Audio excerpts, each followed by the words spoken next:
Buenas tardes, chicos. ¿Me escuchan bien? Sí, se escucha bien. Bueno, vamos a guardar unos minutos más para comenzar la clase. Estoy yo porque la doctora Pereira no podía venir, así que ella va a dar el día viernes. ¿Sí? Nosotros vamos a terminar la unidad y vamos a arrancar con resoluciones judiciales. Así que esperamos unos minutos más y comenzamos. ¿Les parece bien? Perfecto.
Bueno, chicos, vamos a comenzar. ¿Les parece bien?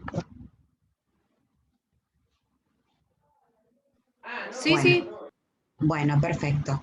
Chicos, ¿quieren hacer alguna pregunta sobre algún tema de los que hayamos visto conmigo o con otros profesores? ¿Alguna inquietud? Hola, profesora. ¿Qué Disculpe. tal? Sí. ¿Nicolás sos? Nicolás, Sí. sí. Bien, ok. Esta segunda parte, ¿de dónde recomienda usted estudiarla? Bueno, en realidad esta segunda parte tiene mucho más código que la primera parte. O sea, son temas, es un poco una parte un poco más técnica que tiene que ver más con el procedimiento, por lo tanto Claro. vamos a utilizar más el código en esta parte que en la primera parte. No obstante eso, a mí me parece que los textos que ustedes se vienen manejando hasta ahora, me parece que están bien. Esto es Arasi, esto es Palacio, esto es el propio Bossaini, es decir, cualquier texto de derecho procesal parte general estaría bien, ¿sí? Perfecto. Independientemente de que, vuelvo a insistir, el código es de mucha importancia en esta parte porque muchos institutos los vamos a ver ahora, que pertenecen al proceso. O sea, en esta segunda parte hay mucho del proceso ya. O sea que hay que, en términos generales, estudiar principalmente el código y complementar con la bibliografía de algún autor. Por supuesto, el código es algo que no podemos obviar. O sea, algunos autores Bien, sí podemos obviar, pero el código no los podemos obviar. ¿Mm? perfecto. Gracias. Bueno, Doctora, sí, escucho. ¿Quién está hablando? Jacqueline, ¿se puede Jacqueline. complementar con un código comentado? Bueno, si tienen un código comentado, bueno, fenómeno, buenísimo también.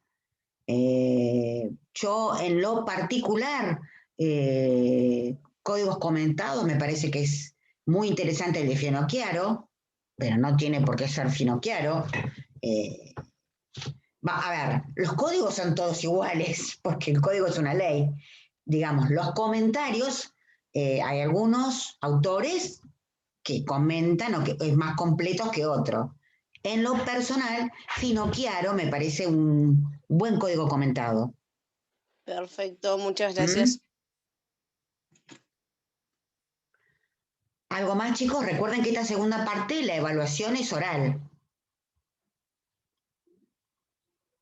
¿Sí? Digamos, la materia se caracteriza por tener un escrito y un oral. O sea, la segunda evaluación, el segundo parcial es oral. ¿Está? Sí, Bueno, profe, y una consulta. sí, Catalina, Este, sí, profe. dale, dale, Catalina. Y esta segunda instancia oral, ¿vendría a ser también parecida a la forma de evaluar que fue escrita, pero oral, digamos, con casos o más lo que es teoría en vez de práctica? A ver, no te entendí. Vos si el oral se va a concentrar en preguntas concretas o también puede consistir en resolver alguna cosa práctica. Exacto, eso mismo. No, en el oral resolver una cosa práctica es perder mucho rato. El oral es otro tipo de evaluación en el que ahí preguntaremos, no sé, requisitos de un instituto, eh, que son preguntas que uno de forma escrita no las puede hacer porque en esta eventualidad de hacerlo remota, si yo les pregunto a ustedes en un escrito requisitos del allanamiento, ustedes toman un código, si es escrito, y se copian fácilmente. Por eso está la modalidad del multiple choice y la modalidad del ejercicio, intentando que ustedes tengan pocas herramientas para, digamos, para consultar algún texto al momento de estar haciendo el trabajo, la evaluación. En cambio, cuando uno evalúa oralmente, ese temor, por decirlo de alguna manera, en el profesor desaparece porque yo los estoy viendo y estamos charlando en el examen. No sé si soy clara con lo que quiero decir. Por lo tanto, Sí, la profe. parte práctica no es necesario en el oral. Es suficiente con que yo los interrogue y ustedes me contesten. ¿Sí? Perdón, profesora. Sí, Nicolás. Pero para el examen oral, ¿podemos preparar un tema determinado para empezar hablando, digamos, y luego ustedes hacen preguntas del resto del programa? Mira, yo estoy totalmente a favor de eso, pero eso solo tendría que preguntar al titular, porque no sé Bueno, si perfecto. nosotros podemos tener una comisión distinta del resto. A mí me encantaría, Bueno, porque yo no tengo problema, porque es más, me parece que hasta es mejor para ustedes para arrancar, digamos, para ir calentando motores, con un tema que ustedes preparen, con un tema que ustedes puedan hablar, ¿no? El cuatrimestre Pero, pasado era así. bueno, porque para mí está bien así, pero bueno, yo lo voy a consultar con el titular porque, les repito, no quisiera que la comisión de la cual estoy a cargo sea diferente que el resto, ¿sí? perfecto. Profe, y en cuanto a Perfecto. los artículos del código, ¿deberíamos de medio saberlos de memoria o podemos simplemente contarlos? Jamás ningún profesor, y si lo hace es un mal profesor, jamás nadie les va a preguntar a ustedes, reciten un artículo de memoria. ¿no? Yo siempre pienso que hay artículos que, dada la trascendencia del artículo, y yo le agregaría, dada la belleza de algunos artículos, sobre todo de la Constitución Nacional, bueno, uno casi lo podría recitar de memoria. Qué sé yo, si yo le digo a ustedes, nadie puede ser penado sin juicio previo, fundado en ley ante el derecho del proceso, bueno, lo estoy diciendo de memoria, es el 18. El 18 es un artículo de soberana importancia, pero sacando algunos artículos emblemáticos, nadie pregunta artículos de memoria porque es una mala, es un mal sistema. Que ustedes aprendan algo de memoria pedagógicamente es pésimo, es una herramienta antigua.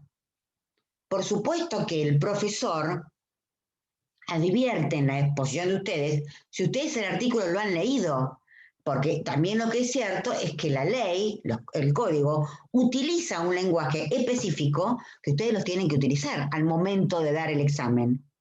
Quiere decir que por más que ustedes no digan el artículo de memoria, el profesor se da cuenta si ustedes han leído el artículo o no. ¿Sí? Pero de memoria no. Por otra parte, por ejemplo, hoy vamos a ver un artículo juntos que tiene varios incisos, que lo que sí hay que saberse todos los incisos, no de memoria, pero sí todos los incisos y en el orden en el que aparece el código. Ya vamos a ver qué artículo es y por qué es importante que ustedes lo sepan en el orden que aparece en el código. Lo cierto es que de memoria no. ¿Sí? Ok, profe, gracias. Bueno, ¿arrancamos entonces? ¿Ninguna otra pregunta? Muy bien. Recuerden que en la clase anterior estuvimos viendo actos procesales, ¿verdad? Muy bien. Hemos visto que los actos procesales pertenecen a la gran familia de actos jurídicos. Es decir, los actos procesales son actos jurídicos. Lo que sucede es que tienen efectos no en la vida de las personas, sino dentro de un proceso. Entonces, cuando el acto jurídico impacta en un proceso, se transforma en un acto procesal. Y dijimos que llamamos acto procesal a todo hecho voluntario, que dijimos que lo importante era que son acontecimientos voluntarios, ¿sí? Lícitos, repito, que tienen consecuencias dentro de un proceso. ¿Recuerdan esto? Muy bien. Después también dijimos que tiene varios elementos. El acto procesal tiene un sujeto, tiene un objeto y tiene una actividad. Dentro de la actividad del acto procesal podíamos diferenciar actos de distintos tipos de actividades. Pusimos el ejemplo de actos de impulso, actos de postulación, actos de prueba, actos de transmisión o de notificación, que fueron los que hicimos hincapié en la última clase al hablar de los distintos tipos de notificaciones. ¿Se acuerdan? Hablamos del principio general en cuanto a la notificación Ministerio de Ley y después hablamos de las excepciones, es decir, otros tipos de notificaciones que específicamente el código habla de ellas. Y allí mencionamos la notificación por cédula para algunos tipos de resoluciones, la notificación por edictos, la notificación por telegrama, la notificación personal, la notificación tácita, etcétera, etcétera, etcétera. ¿Esto lo recuerdan bien? ¿Sí? Bueno, dentro de la actividad propia del acto procesal, otro conjunto de actos de suma importancia dentro de un proceso, amén de los actos de notificación o transmisión, son los actos de resolución. Y los actos de resolución se caracterizan por el sujeto que interviene, porque solamente son actos que provienen del órgano jurisdiccional.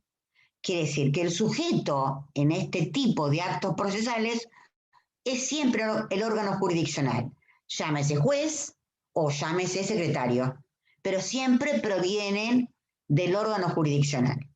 ¿Estamos de acuerdo? Bien.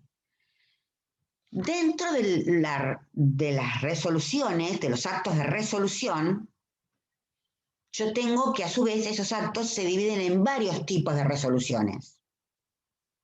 Para eso tengo que remitirme al artículo 160 del Código de Procedimiento de la provincia, donde comienza justamente el título Resoluciones Judiciales. ¿Sí? Muy bien. ¿Cuáles son los tipos de resoluciones de los que habla este capítulo específico del Código? Comenzamos por las resoluciones más simples, de menor jerarquía, digamos, y más sencillas en cuanto a sus requisitos, que son las llamadas providencias simples. Justamente el artículo 160 habla de las providencias simples, que dice que son aquellas resoluciones que le dan impulso al proceso, permiten que el proceso avance, son resoluciones de mero trámite, no resuelven ninguna cuestión contenciosa, digamos, no resuelven ninguna cuestión discutida dentro de un proceso, sino que son de mero trámite. Y se caracterizan porque se dictan sin sustanciación previa. Esta expresión sin sustanciación previa es algo que a ustedes les cuesta mucho explicar, pese a ser algo bastante sencillo de explicar, pero cada vez que uno pregunta sustanciación previa, ponen unas caras que parece que uno le estuviese preguntando por una fórmula de la NASA, por poco. Entonces, ¿qué quiere decir que se dictan sin sustanciación previa? Es muy fácil. Quiere decir que el juez no necesita, previo a su dictado, tener que escuchar, oír la opinión de las partes. Por eso no hay un traslado previo. Sustanciar significa traslado. Y si es sin sustanciación previa, significa que el juez no necesita traslado a las partes previo a su dictado. Es decir, la puede decretar, la puede dictar sin necesidad de oír a las partes previamente. ¿Sí? Eso quiere decir sin sustanciación previa. Ahora, ¿qué requisitos tiene esta resolución tan simple? Porque es una resolución simple. Bueno, el código dice que se requiere la mención del lugar y fecha, la resolución propiamente dicha y la firma del juez. Acá no hay fundamentos, acá no hay decisión, es una mera resolución. Por ejemplo, una resolución de mero trámite sería aquella que ordena el traslado de la demanda. Por ejemplo, sería una providencia simple aquella que abre la causa prueba. ¿Sí? Esos tipos de resoluciones requieren entonces solamente la mención del lugar y fecha, la resolución y la firma del magistrado. No hace falta que les diga a ustedes, porque ya creo que en algún momento lo hemos dicho, y si no lo decimos ahora, la importancia que tiene la mención del lugar y fecha. ¿Qué creen ustedes en dónde radica la importancia de la mención del lugar y fecha? En los plazos procesales. Entonces, para notificar a la contraparte. Entonces, la mención del lugar, lo que me está queriendo decir a mí es si quien la está dictando es juez competente. ¿Sí? Muy bien. Y la mención de la fecha, la importancia que tiene es si la resolución ha sido dictada en término. Porque no nos olvidemos que el artículo 34, artículo que ustedes ya conocen, que son deberes de los jueces, ¿recuerdan cuando vimos deberes de los jueces? Vimos que el plazo dentro del cual tiene el juez para dictar una providencia simple es de 3 días. ¿Sí? Que son resoluciones que se dictan dentro de ese plazo. De allí la importancia de la mención del lugar y fecha. ¿Sí? Por supuesto que la firma también, porque indica autoría, o sea, quién es el autor de esa resolución. ¿Sí? Muy bien. Entonces, artículo 160, providencias simples. Allí tienen para qué sirven las providencias simples y cuáles son sus requisitos. ¿Sí? Continuemos. Artículo 161, segundo tipo de resoluciones judiciales. Sentencias interlocutorias. Son el segundo tipo. Aquí, como su nombre lo indica, o sea, se llama sentencia, ¿verdad? No se llama ni providencia, se llama sentencia. Entonces, al llamarse sentencia, lo que está indicando es que la sentencia interlocutoria sí resuelve un conflicto suscitado entre las partes, a diferencia de la providencia simple. Sí resuelve un conflicto que de ninguna manera constituye el conflicto principal del proceso, sino que es un conflicto accesorio al principal, que ha surgido con el devenir del proceso. Por ejemplo, una sentencia interlocutoria podría ser una sentencia que resuelva una excepción planteada en un proceso, una defensa planteada en un proceso. Una sentencia interlocutoria podría ser una sentencia que resuelva un conflicto derivado como consecuencia de la discusión, no sé, de una liquidación o de alguna discusión dentro del proceso. ¿Sí? Es un conflicto accesorio al principal. Por lo tanto, la sentencia interlocutoria no le pone fin al proceso, sino que le pone fin a ese conflicto individual. ¿Está claro? ¿Sí? ¿Cómo resuelve un conflicto? Se dictan previa sustanciación. ¿Sí? O sea, la providencia simple se dicta sin sustanciación. La sentencia interlocutoria se debe dictar previa sustanciación. ¿Qué quiere decir? Que el juez, previamente a su dictado, debe escuchar a ambas partes. ¿Sí? No puede resolver el conflicto sin haber escuchado a ambas partes. Por eso se dicta previa sustanciación. ¿Estamos de acuerdo? ¿Hasta ahí vamos bien? Muy bien. ¿Y cómo dirime un conflicto? No solamente tiene como requisitos la mención del lugar y fecha y la firma del juez, sino que también requiere los fundamentos, porque resuelve un conflicto, los fundamentos, la decisión clara y precisa y la regulación de honorarios judiciales por esa incidencia o por esa controversia. ¿Sí? En los fundamentos, por supuesto, la aplicación de la ley y demás. Es prácticamente no es la sentencia definitiva, pero es una sentencia. ¿Sí? O sea, no tiene ni la entidad de la definitiva, que vamos a ver ahora, ni tampoco tiene la entidad simple de la providencia simple. ¿Sí? Porque dirime un conflicto. ¿Estamos de acuerdo? ¿Sí? Según el artículo 34, que ya hemos visto, las sentencias interlocutorias se dictan dentro de los 10 o 15 días, de acuerdo si el tribunal es unipersonal o colegiado. O sea que también tenemos un tema de plazos que tenemos que tener en cuenta, según el artículo 34 del Código. ¿Lo recuerdan al 34? Más o menos. Bueno, sigamos. ¿Hay alguna pregunta hasta ahora? ¿O puedo continuar? Yo tengo una duda, profe.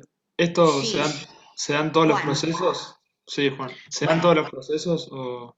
Bueno, las providencias simples se dan en todos los procesos y se dan en gran cantidad. Porque justamente como son resoluciones que le permiten dar impulso al proceso, dentro de un proceso hay infinidades de providencias simples. ¿Sí? Sentencias interlocutorias habrá en tanto y en cuanto se genere un conflicto en el expediente que no sea el principal. Por lo tanto, Claro. puede haberlos en todos los procesos, por supuesto, puede haber una, puede haber más de una, o puede no haber ninguna. Claro, me dio la duda más que nada, o sea, sí, porque si se da tiene que haber, pero por los plazos, porque de 10 o 15 días, pero si fuese un proceso, no sé, sumario, sumarísimo, me parecía bastante lo de 10 o 15 días. Igual, sentencias interlocutorias en un proceso sumarísimo es difícil. Claro, Es difícil porque hacer un proceso tan escueto, donde tenés pocas temas para discutir y para controvertir, justamente dada la sumariedad del proceso, es difícil que haya una sentencia interlocutoria. La definitiva sí, la prensa simple sí, pero la interlocutoria es más difícil. Pero puede haber, ¿eh? El proceso bien, puede contener una sentencia interlocutoria como puede no haber sentencias interlocutorias. Providencia simple siempre hay. Siempre hay providencias simples. Ahora, interlocutorias no siempre. ¿Estamos de acuerdo? perfecto, sí, Profesora, perdón, gracias. Sí. Nicolás, te escucho.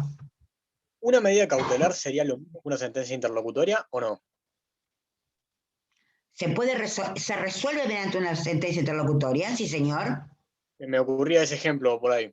Sí, señor. La medida de resolverlo es una sentencia interlocutoria. Sí, claro. Perfecto, gracias. Sí, sí. ¿Otra pregunta más, chicos? Sí, ¿cuál era el plazo para dictar las providencias simples? 3 días desde que queda en estado para dictarla. Gracias. Muy bien. ¿Sigo? Bueno, vayamos al 162 del código, que nos hable de otro tipo de resolución judicial muy particular, porque tiene una característica. Se llaman sentencias homologatorias. Y la característica de las sentencias homologatorias es que las sentencias homologatorias son sentencias que carecen de autonomía procesal. ¿Qué quiero decir con que son resoluciones que carecen de autonomía procesal? Que no tienen requisitos propios ni forma propia. Son resoluciones, esta expresión es propia, es inventada mía, pero para que ustedes lo entiendan. Son resoluciones camaleónicas. ¿Qué quiere decir camaleónicas? Que cambian de formato, depende lo que pase en el proceso. Por eso digo que carecen de autonomía procesal. Son resoluciones que se dictan cuando aparecen en un proceso modos anormales de conclusión del proceso. Por ejemplo, cuando aparece una conciliación, por ejemplo, cuando aparece una transacción, por ejemplo, cuando aparece un allanamiento, que son modos que vamos a ver después, se dictan estas sentencias homologatorias. ¿Y por qué digo que son camaleónicas y que no tienen autonomía procesal? ¿Por qué? Vamos a suponer que la sentencia homologatoria homologue el acuerdo, haga lugar al acuerdo a que haya llegado las partes. Si la sentencia efectivamente homologa, adquiere la forma de una providencia simple. Porque esa sentencia va a decir, homológuese el acuerdo agregado por las partes. Y terminó la resolución. O sea, es una providencia simple, tiene la forma de la providencia simple, pero es una sentencia homologatoria. ¿Sí? Ahora, vamos a suponer que la resolución no homologue el acuerdo al que hayan llegado las partes, porque el juez considera que es un acuerdo que atenta contra el orden público, por ejemplo, y decida no homologar ese convenio al que han arribado las partes, como el juez va a tener que fundar esa decisión y va a tener que decir por qué no la homologa, ¿sí? Esa sentencia homologatoria adquiere la forma de una sentencia interlocutoria. Entonces, repito, cuando la resolución homologa, adquiere la forma de una prevencia simple. Y cuando la resolución no homologa, reviste la forma de una sentencia interlocutoria. Por eso digo que es camaleónica, porque cambia de forma según la ocasión, según homologue el acuerdo o según no lo homologue. ¿Esto se entendió o lo repito?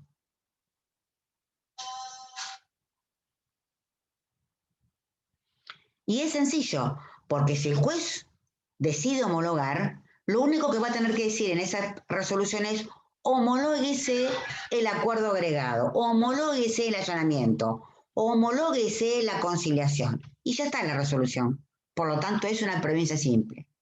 Ahora, si decide no homologarlo, como va a tener que fundarlo y va a tener que decidir, esa resolución va a adquirir la forma de una sentencia interlocutoria. ¿Sí? ¿Sí? ¿O repito algo? No, está claro, profe. ¿Claro, seguros? Entonces, repasando. 160, prevencias simples. 161, sentencia interlocutoria. 162, sentencias homologatorias. Y llegamos a la resolución más importante, que está contenida en el artículo 163, que es la sentencia definitiva. Y el artículo 163 es un buen ejemplo de artículo que no lo tengo que aprender de memoria, pero no puedo olvidarme un inciso y además los tengo que decir en el orden que aparece en el 163, si no sería una sentencia muy desprolija y poco entendible. Entonces yo tengo que hablar de las partes de la sentencia conforme el artículo 163. ¿Sí? Y no puedo obviarme ningún paso del 163, si no la sentencia es nula. ¿Sí? ¿Estamos de acuerdo? Entonces, acá sí estoy frente a la resolución más importante que se dicta del proceso. Estoy hablando de la resolución que le pone fin al proceso. ¿Sí? Y que casi diríamos, le pone fin a la competencia de ese juez en la causa. Digo casi porque algunas otras cosas puede hacer después de la sentencia, pero son muy pocas. Prácticamente su competencia también termina ahí. ¿Sí? Muy bien. Que sí que no caben dudas, ninguna duda, de que es la resolución, dentro de la categoría de resoluciones, es la resolución más importante en la que el juez despliega el verdadero poder jurisdiccional, ¿sí? Y que necesito explicarla conforme el artículo 163, repito, porque si no la sentencia es nula. ¿Estamos de acuerdo? ¿Sí? Muy bien. Esa sentencia, conforme los requisitos, los incisos que están allí, yo puedo dividirla, esto no lo dice el código, pero yo puedo dividirla en 3 grandes partes. O sea, la doctrina divide la sentencia en 3 grandes partes. ¿Sí? Es más, cuando nosotros leemos o vemos una sentencia, vemos puesto ese nombre, porque justamente son distintas partes que se refieren a distintas cosas. La primera parte se la denomina autos y vistos. ¿Sí? Los autos y vistos generalmente contienen los datos de las partes y los datos del juicio en cuanto al objeto del juicio o del proceso, ¿no es cierto? Por lo tanto, los autos y vistos dentro de esa parte de la sentencia, yo voy a ubicar los dos primeros incisos del artículo 163. ¿Sí? Los tres primeros incisos, porque el primer inciso es la mención del lugar y fecha, que en realidad no forman parte de los autos y vistos, pero bueno, mención del lugar y fecha, los autos y vistos comienzan nombre y apellido de las partes. ¿Ven cómo yo identifico e individualizo quiénes son las partes? ¿Sí? En los autos y vistos. Inciso número 2. El inciso número 3 es la mención del objeto del proceso. Dice el código, la relación sucinta. ¿Qué quiere decir sucinta? Abreviadamente, resumidamente. Hago una mención sucinta del objeto del proceso. Estos dos elementos, estos dos incisos son los autos y vistos, que es la parte número 1 de la sentencia. ¿Sí? Vamos a la parte del medio de la sentencia, la parte medular de la sentencia, la parte más importante de la sentencia, o lo que yo denominaría el corazón de la sentencia, que se lo llama considerandos de la sentencia.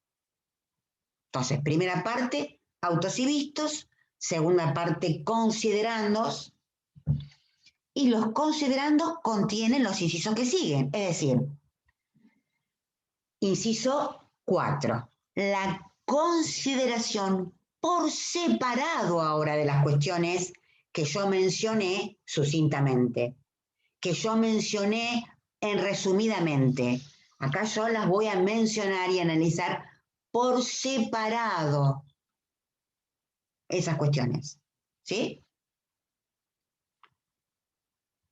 Es importante en esta parte de la consideración por separado, porque así yo voy a ir evaluando muchas cosas. Por ejemplo, la prueba. ¿Sí? Entonces, en este inciso, que es inciso 4, yo voy evaluando muchas cosas, entre otras cosas, cuando veamos prueba, vamos a ver que la evaluación y la consideración va a ser en esta parte. ¿Sí? Luego, el inciso 5, seguimos dentro de los considerándose, tiene una parte muy importante también, que son los fundamentos y la aplicación de la ley. Entonces, una vez que el juez evalúe, valore estas cuestiones por separado, funda y aplica la ley. O sea, da su fundamento y aplica la ley. ¿Sí? ¿Hasta ahí vamos bien? Una vez que el juez funda y aplica la ley, me salgo de los considerandos y entro a la tercera etapa de la sentencia, que se llama parte dispositiva o fallo. La parte dispositiva o fallo contiene los siguientes elementos. La decisión, como dice el código, expresa, positiva y precisa. O sea, fíjense que la decisión debe reunir ciertos requisitos. Primero debe ser expresa, debe ser precisa, es decir, no debe dar lugar a dudas, haciendo lugar o no haciendo lugar, ¿sí? Y tiene un elemento importantísimo que encierra un principio de soberana importancia en el proceso civil y comercial, que es el principio de congruencia. ¿Por qué es importante el principio de congruencia en esta parte dispositiva o fallo? Porque dice este inciso, que es el inciso 6, que la decisión no solamente tiene que ser expresa, positiva y precisa, sino que tiene que ser de conformidad con las pretensiones deducidas por las partes. Esto se llama congruencia. ¿Congruente con qué? Con lo que las partes piden.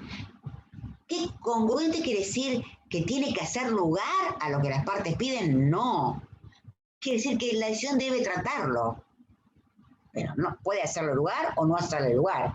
Pero la congruencia implica que el juez debe tratarla. ¿Sí? Entonces, la decisión tiene que ser de conformidad con las pretensiones deducidas por las partes en el proceso. Y es lo que dice justamente en inciso 6. ¿Sí?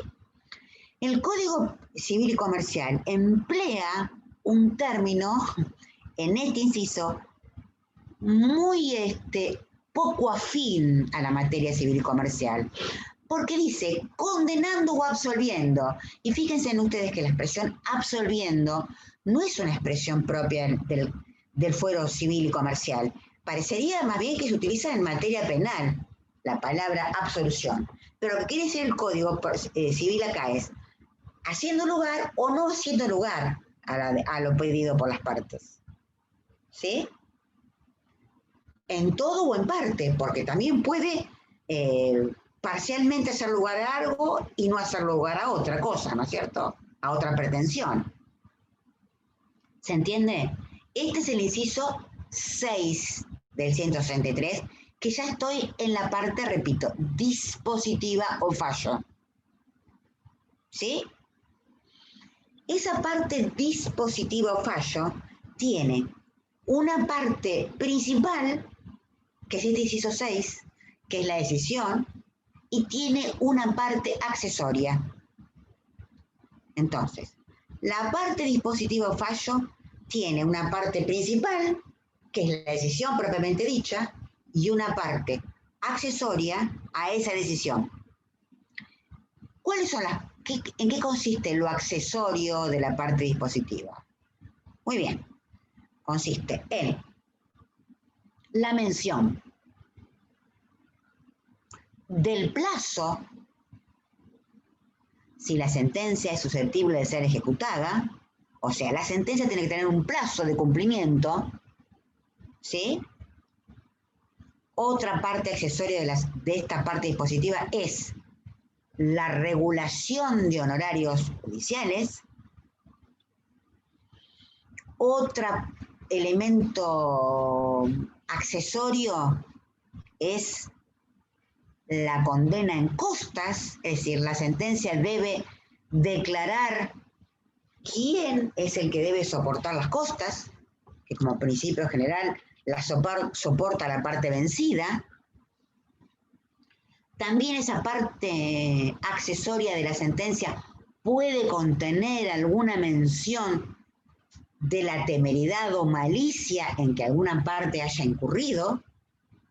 ¿Sí? Vean que estos elementos, algunos pueden no estar.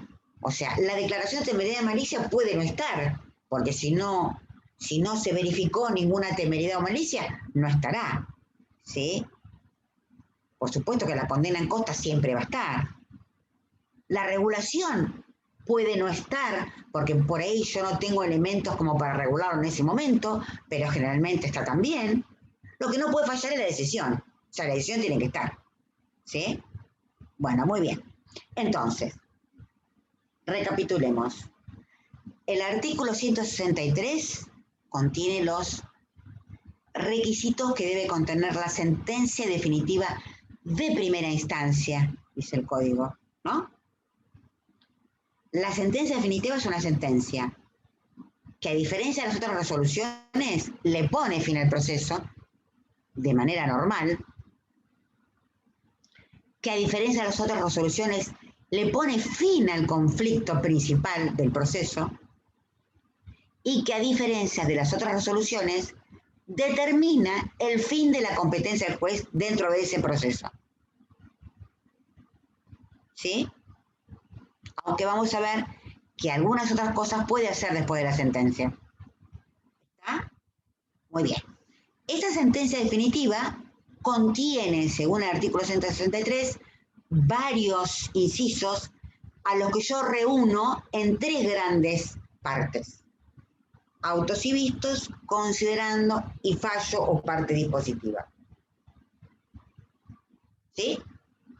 Autos y vistos contiene la mención del lugar y fecha, ponemos por fuera.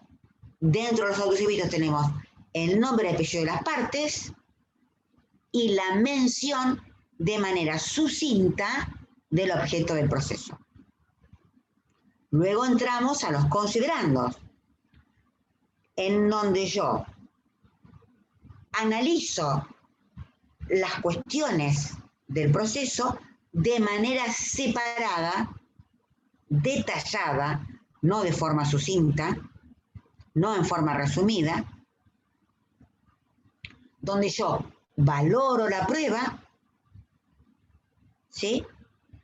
También los considerandos contienen el fundamento y la aplicación de la ley,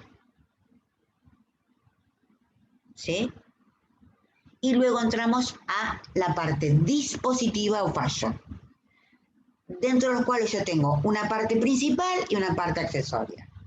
Dentro de la parte principal del fallo tengo la decisión, que según el código tiene que ser expresa, positiva y precisa, de conformidad con las pretensiones deducidas por las partes, absolviendo o condenando, haciendo lugar o no a todo o en parte, ¿sí?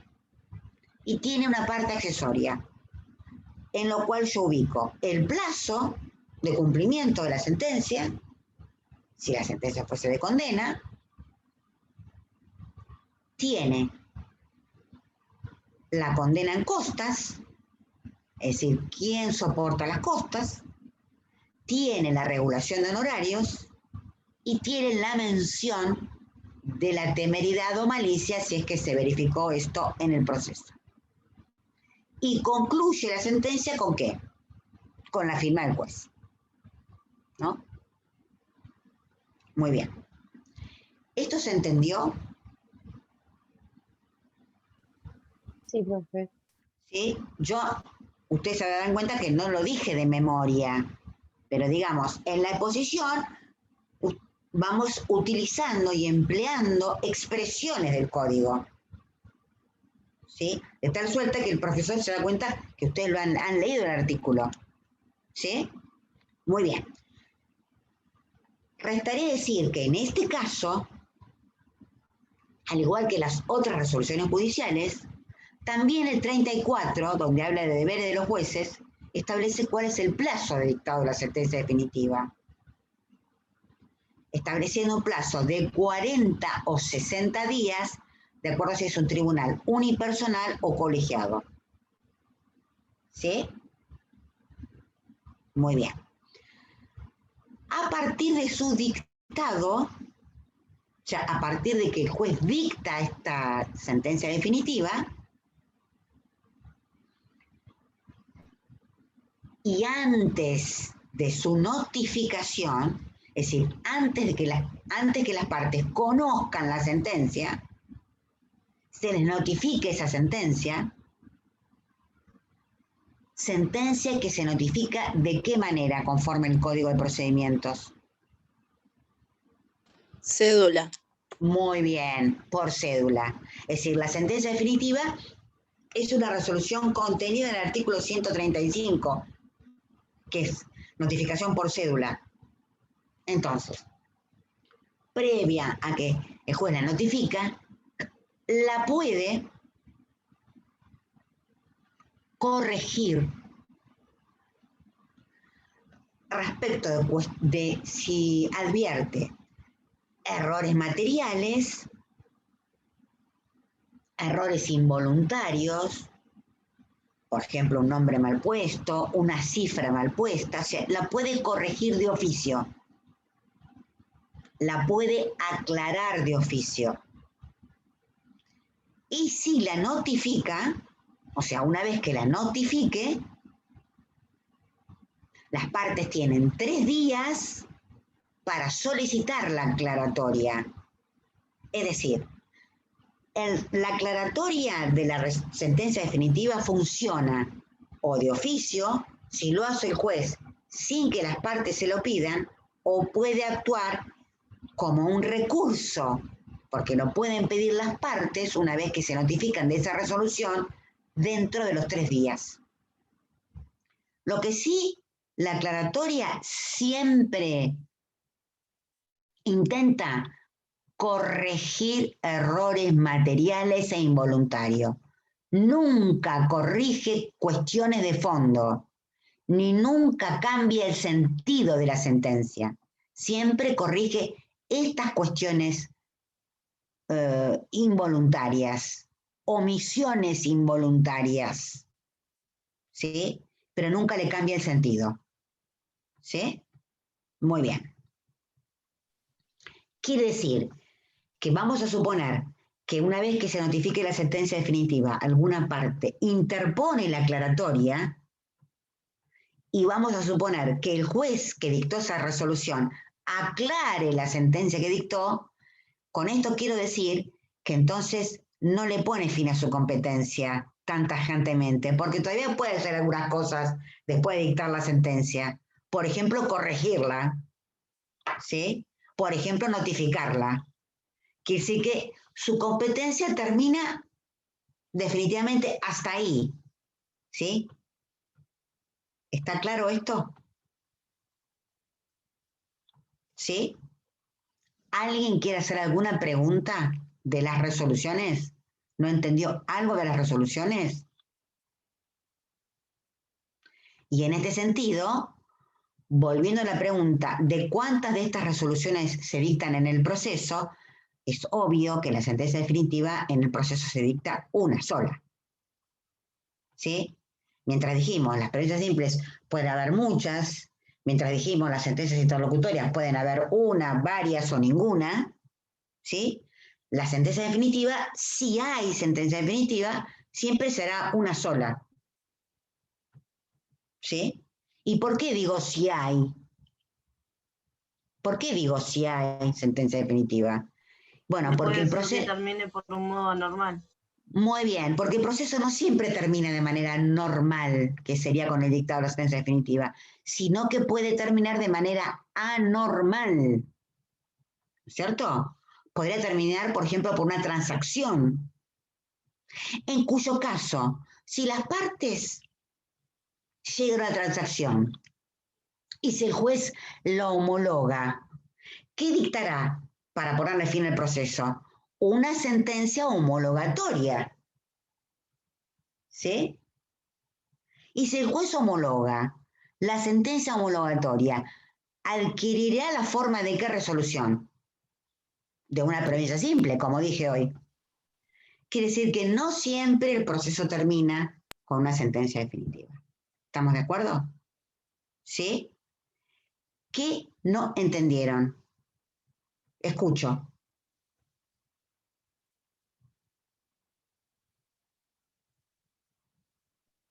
La firma del juez es como la Sí. mención del lugar. Es como la mención del lugar y fecha que está por fuera de... Claro, lo que pasa es que la firma del juez y la mención del lugar y fecha son requisitos comunes a todas las resoluciones. ¿Sí?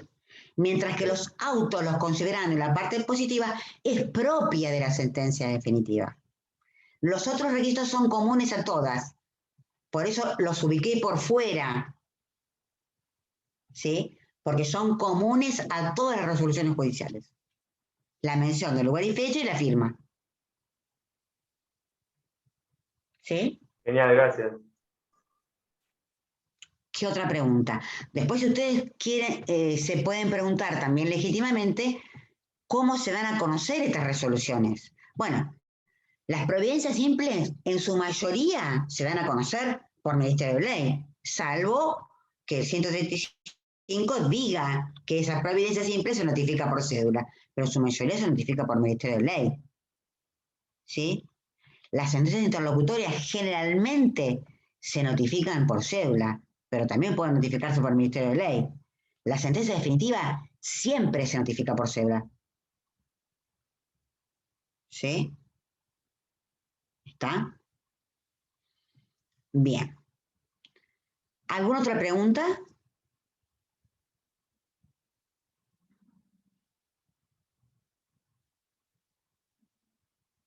A ver si en el chat tengo algo.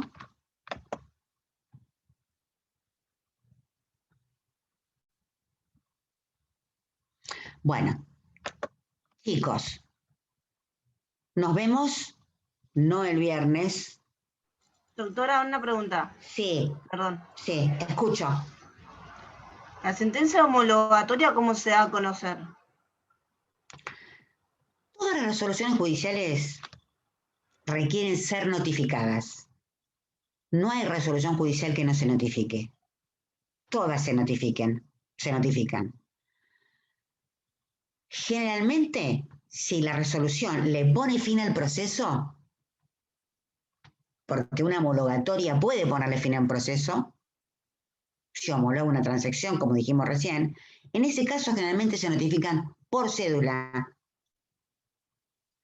Cuanto mayor trascendencia tiene la resolución, mayores recaudos para ser notificada. Y mayores recaudos significa que se notifica por cédula. Entonces, repito, cuanto mayor importancia tiene lo que resuelve esa resolución, siempre mayores recaudos para que la parte la conozca. Y mayores recaudos implica que se notifique por cédula. Cuanto menor jerarquía tiene la resolución, se va a notificar por Ministerio de Ley. Se va a notificar de manera automática. ¿Sí? Perfecto, gracias. Y además porque son muchas más. Entonces, como son muchas más, nos las pasaríamos haciendo cédulas. Por eso se notifican por Ministerio de Ley. ¿Sí? Gracias. Bien. Entonces, yo este tiempo, que no los voy a ver, porque ahora para que nos veamos va a pasar unos cuantos días, les voy a hacer la guía en la plataforma para que ustedes la tengan, y si encuentro alguna lectura interesante sobre este tema, se las voy a subir también. ¿Les parece bien? Desde ya, Sí, profe. desde ya no podemos no leer el código en esta parte, ¿eh? Lo tenemos que leer indefectiblemente. ¿Sí?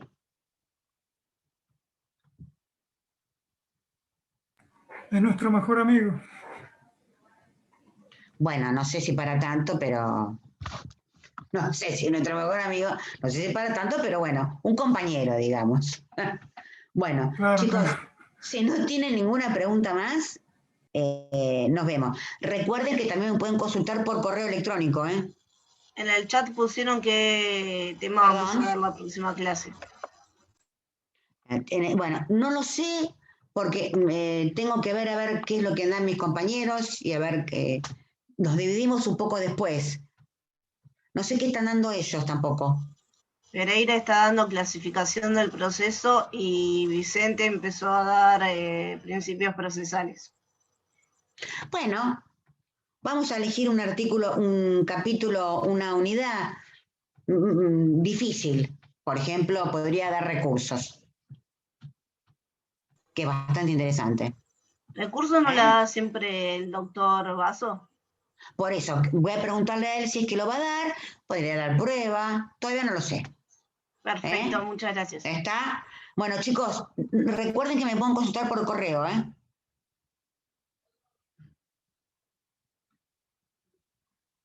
Nos vemos. Perfecto, muchas gracias por la clase. Chao, profe, gracias. Chao, chicos, nos vemos. Chao, chao.